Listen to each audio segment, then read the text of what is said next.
Hello শিক্ষার্থী বন্ধুরা, welcome to hello learner. তোমরা সবাই কেমন আছো? আশা করি তোমরা সবাই ভালো আছো। আজ আমরা রাইট ফ্রম আ ভার্বস এর বোর্ড কোশ্চেন প্র্যাকটিস নিয়ে আলোচনা করব। এর বাস্তবিক প্রয়োগ ও ব্যাখ্যা শিখবো, শর্টকাট টেকনিক শিখবো। তাহলে চলো আর দেরি না করে বোর্ড কোশ্চেন প্র্যাকটিসে চলে যাই। বোর্ড কোশ্চেন প্র্যাকটিসে যাবার আগে তোমাদের সকলের কাছে আমার একটি রিকোয়েস্ট থাকবে, আমার এই নতুন চ্যানেল হ্যালো লার্নার চ্যানেলটি তোমরা সকলে সাবস্ক্রাইব করবে, পাশে থাকা বেল বাটনটি প্রেস করবে, একই সাথে ফেসবুকে বন্ধুদের সাথে শেয়ার করবে। তোমাদের সকলের শেয়ার এবং সাপোর্ট আমার এই চ্যানেলটিকে গ্রো করতে সাহায্য করবে। এবং যারা এখন সাবস্ক্রাইব এবং পাশে থাকা বেল বাটনটি প্রেস করে রেখেছো, তোমাদের সকলকে ধন্যবাদ। চলো আমরা বোর্ড কোশ্চেন প্র্যাকটিসে চলে যাই। আমাদের রাইট ফ্রম আ ভার্বস এর যে প্যারাগ্রাফটি থাকবে, যে প্যাসেজটি থাকবে, সেই প্যাসেজটি এইভাবে এরকম দেওয়া থাকবে, একটি প্যারাগ্রাফ দেওয়া থাকবে এবং এইখানে প্রত্যেকটা বিষয় আমাদেরকে ভালো করে একটু খেয়াল করতে হবে যে কোনটা কোন রুলস এর মাধ্যমে সমাধান করা যায়। একই সাথে প্রত্যেকটা বিষয়ের একটু বাংলাটা পড়ে নিতে হবে, তাহলে কিন্তু তোমরা সকলে সহজে এই প্রশ্নটা সমাধান করতে পারবে। তাহলে চলো আমরা সমাধান করে ফেলি। আমাদের এ নাম্বারে যে প্রশ্নটা আছে যে I saw my friend dash walk in the field. I saw my friend dash walk in the field. এখন এখানে একটু খেয়াল করতে হবে যে আমরা এখানে কোন জিনিসটা বসাতে পারি বা কোন রুলস এর মাধ্যমে এই প্রশ্নটা সমাধান করতে পারি। দেখো আমাদের একটি রুলস আছে যে সিম্পল সেন্টেন্সে দুটি মেইন ভার্ব যদি থাকে। খেয়াল করো আমাদের এখানে কয়টি মেইন ভার্ব আছে? স একটা মেইন ভার্ব এবং ওয়াক একটা মেইন ভার্ব। তাহলে দুইটা যদি মেইন ভার্ব থাকে এবং শেষেরটার সাথে আমাদের কি করতে হবে? আইএনজি যোগ করতে হবে। একসাথে আরেকটা বিষয় খেয়াল করতে হবে যে দুইটা মেইন ভার্ব যদি থাকে এবং উদ্দেশ্য যদি বোঝায়, তাহলে কি করতে হবে? আমাদের এখানে টু বসাতে হবে। কিন্তু আমাদের যে সেন্টেন্সটি দেওয়া আছে এখানে কিন্তু আমাদের উদ্দেশ্যের কথা বোঝানো হয়নি। যেহেতু উদ্দেশ্যকে বোঝানো হয়নি, সেহেতু আমাদের কিন্তু দুইটা মেইন ভার্ব থাকলে শেষের যে মেইন ভার্বটা থাকবে তার সাথে কি করতে হবে? দ্বিতীয় মেইন ভার্বটার সাথে আইএনজি যোগ করতে হবে। তাহলে এখানে আমাদের উত্তরটা কি হবে? ওয়াকিং হবে। উত্তরটা কি হবে? আমাদের ওয়াকিং হবে। The new computer dash arrive next week. The new computer dash arrive next week.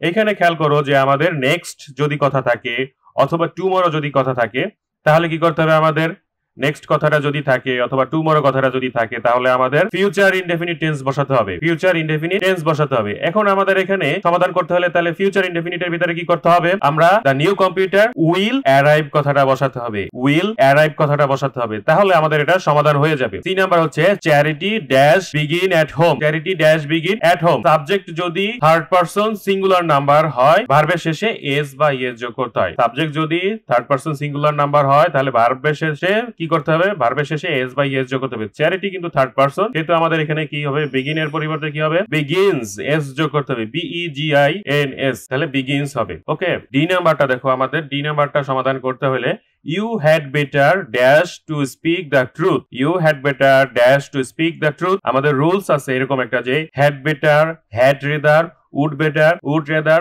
let, must, need, dare, make, would, sooner, had sooner প্রভৃতির পরে ভার্বের কি করতে হবে? বেস ফর্ম বসাতে হয়। আমি আবারও বলছি তোমাদেরকে, খেয়াল করো যে আমাদের এই প্রদত্ত সেন্টেন্সটি you had better dash to speak the truth, এখানে কি হবে? আমাদের স্পিক হবে। কারণ বলছে যে ভার্বের বেস ফর্ম হয়। বেস ফর্ম হয় কারণটা কি? আমাদের এখানে কি আছে? হ্যাড বেটার আছে। তাহলে আমাদের রুলসটা কিন্তু আবারও আমি একটু তোমাদেরকে বলে দিচ্ছি যে had better, had rather, would better, would rather, let, must, need, dare, make, would sooner, had sooner প্রভৃতির পরে ভার্বের বেস ফর্ম হয়। তাহলে আমাদের কিন্তু এখানে বেস ফর্ম বসাতে হবে। আমরা কিন্তু এখানে তাহলে you had better to speak এর পরিবর্তে কি লিখবো? আমরা শুধু স্পিক দ্য ট্রুথ এই কথাটা বসাবো। নেক্সটে চলে যাই আমরা। What you dash read at this moment. What you dash read at this moment. তাহলে এখানে আমরা কোনটা বসাতে পারি? এট দিস মোমেন্ট থাকাতে আমরা কি বুঝতে পারতেছি? প্রেজেন্ট কন্টিনিউয়াস টেন্স হবে। এখানে দেখো যে ই নাম্বারটাতে what you dash read at this moment, at this moment থাকাতে আমাদের এটা ক্লিয়ার হচ্ছে যে এখানে প্রেজেন্ট কন্টিনিউয়াস টেন্স হবে। যেসব সেন্টেন্সে ডাব্লিউএস কোশ্চেন থাকে, যেসব সেন্টেন্সে ডাব্লিউএস কোশ্চেন থাকে, what, where, when, why, hmm, what, which, how.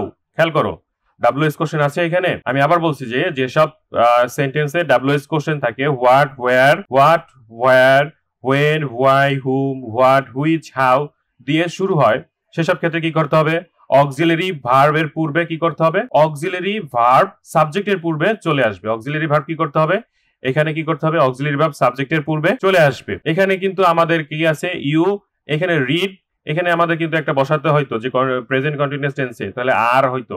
তাহলে আর কি বলছে? You are reading at this moment, না কি করতে হবে? আমাদের অক্সিলারি ভার্বটাকে আগে নিয়ে আসতে হবে, কারণ এখানে ডাব্লিউএস কোশ্চেন আছে। তাহলে what are you reading at this moment, what are you reading at this moment, are you কথাটা এইভাবে বসাতে হবে। খেয়াল করো আমাদের রুলসটা কিন্তু এরকম হচ্ছে যে what, where, when, why, what, which, how দিয়ে শুরু হলে এটা কি করতে হবে, অক্সিলারি ভার্বটা কি করতে হবে, সাবজেক্টের পূর্বে বসাতে হবে। কারণ আমাকে কি করতে হবে, অক্সিলারি ভার্বটা সাবজেক্টের পূর্বে বসাতে হবে। এবং এইখানে কিন্তু আমাদের সেটাই করতে হবে যে হোয়াট এর পরে কি করতে হবে, অক্সিলারি ভার্ব বসাতে হবে, আর বসাতে হবে, এবং পরে হচ্ছে you, what, are you, and then হচ্ছে রিড এর পরিবর্তে রিডিং হবে। কারণ আমাদেরকে কি প্রেজেন্ট কন্টিনিউয়াস টেন্সে তো এইখানে কনভার্ট করতে হবে, আমাদের প্রেজেন্ট কন্টিনিউয়াস টেন্সে কনভার্ট করতে হবে, সেহেতু আমাদের এখানে কিন্তু আইএনজি যোগ করতে হবে। এবং নেক্সটে চলে যাই, it is many years since I dash you last, it is many years since I dash you last, you last কথাটা বলা আছে, লাস্ট থাকলে কি হবে, সি এর পাস্ট ফর্ম স হবে। এই লাস্টের মানে কি আমরা একটু যদি খেয়াল করি, it is many years since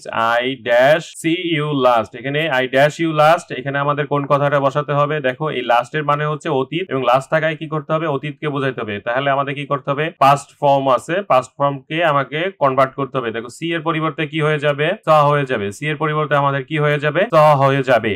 এবং এখানে তাহলে উত্তরটা কি হবে, it is many years since I saw you last, এখানে স কথাটা বসাতে হবে। Had I been a rich man I dash help the poor, had I been a rich man I dash help the poor, এই কথাটা আমাদেরকে একটু খেয়াল করে নিতে হবে যে হ্যাড দিয়ে সেন্টেন্স শুরু হলে পরবর্তীতে সাবজেক্টের পরে কি করতে হবে, would have, could have, might have plus ভার্বের পাস্ট পার্টিসিপাল ফর্ম বসাতে হবে। খেয়াল করো যে had I been a rich man I dash help the poor, I can not help love, তাহলে হ্যাড আই বিন কথাটা যদি বলা থাকে, হ্যাড যদি থাকে সেন্টেন্সের শুরুতে, তাহলে পরবর্তীতে কি করতে হবে, উড হ্যাভ, কুড হ্যাভ আমাকে বসাইতে হবে। তাহলে এখানে কি উড হ্যাভ, কুড হ্যাভ বসিয়ে এবং সাথে কি করতে হবে, আমাকে ভার্বের পাস্ট পার্টিসিপাল ফর্ম বসাতে হবে। তাহলে উড হ্যাভ কি হবে, হেল্পের পরিবর্তে কি হবে, দেখো had better I rich man, মানে a rich man I would have helped, ED হবে দ্য পোর, এখানে কি হবে, হেল্প ইডি লিখতে হবে, HELPED, হেল্প দ্য পোর, এখানে কি হবে, would have help the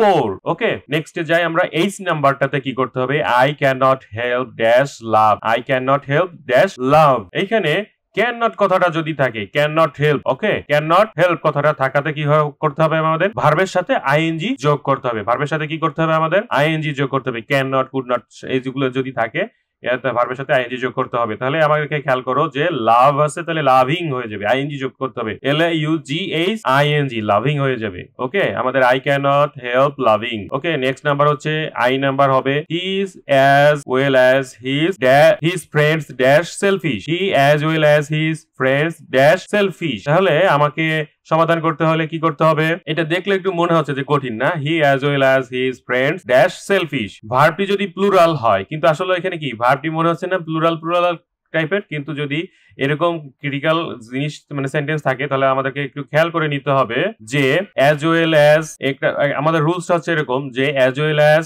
with, together, with, along, with, in addition to, including to, accompanied by, এই ধরনের যদি থাকে তাহলে সাবজেক্টটি কি করতে হবে, আমাদের একটু খেয়াল করে নিতে হবে, আমাদের কি করতে হবে, সাবজেক্টটা খেয়াল করে নিতে হবে। সাবজেক্টটি যদি সিঙ্গুলার হয়, তাহলে ভার্বটি কি করতে হবে, আমাদের এইখানে ভার্বটি কি করতে হবে, আমাদের সিঙ্গুলার ফর্ম বসাতে হবে। আমি আবারও বলছি, দেখো যে আমাদের রুলসটা হচ্ছে এরকম যে as well as, with, together এবং অ্যালং উইথ, তারপরে হচ্ছে in addition to, include to, accompanied by, এই ধরনের সেন্টেন্স যদি থাকে, তাহলে সাবজেক্টটা যদি সিঙ্গুলার হয়, তাহলে আমাদের কি করতে হবে, ভার্বটিও সিঙ্গুলার ফর্ম বসাতে হবে। যেহেতু হি as well as his friend, be verb আমাদের বসাতে হবে সেলফিশ, তাহলে আমরা এখানে বসিয়ে দেব ইজ, আমাদের কি করতে হবে, এখানে ইজ বসিয়ে দিতে হবে। হিটা কি আমাদের সিঙ্গুলার ফর্ম বোঝানো হচ্ছে, তাই আমরা কিন্তু এখানে ইজ বসিয়ে দিব। এবং দেখো শেষে যে আমাদের যে নাম্বারটি আছে, you have dash a wrong to him, you have dash a wrong to him, আমাদের এখানে কোনটা আমরা বসাতে পারি, হ্যাভ আছে, have, has, had, having, being প্রভৃতি ভার্বটি থাকলে কি করতে হবে, পাস্ট পার্টিসিপাল ফর্ম বসাতে হবে। হ্যাভ এর পরে যদি থাকে তাহলে পাস্ট পার্টিসিপাল ফর্ম বসাতে হবে। ডু এর পরে পরিবর্তে আমরা কি বসাতে পারি, you have do did done, তাহলে আমরা কোনটা বসাবো, ডান কথাটা দিয়ে আমরা এখানে সমাধান করব। তাহলে you have done a wrong to him, you have done a wrong to him, আমরা এখানে ডান কথাটি দিয়ে আমরা কিন্তু সমাধান করতে পারি। আমি আশা করি তোমরা সকলে এটি বুঝতে পেরেছো, এবং এই যে রাইট ফর্ম অফ ভার্বস, এই প্যাসেজটির মাধ্যমে, এই প্যারাগ্রাফটির মাধ্যমে তোমরা কিন্তু খুব সহজেই সমাধান করতে পারবে।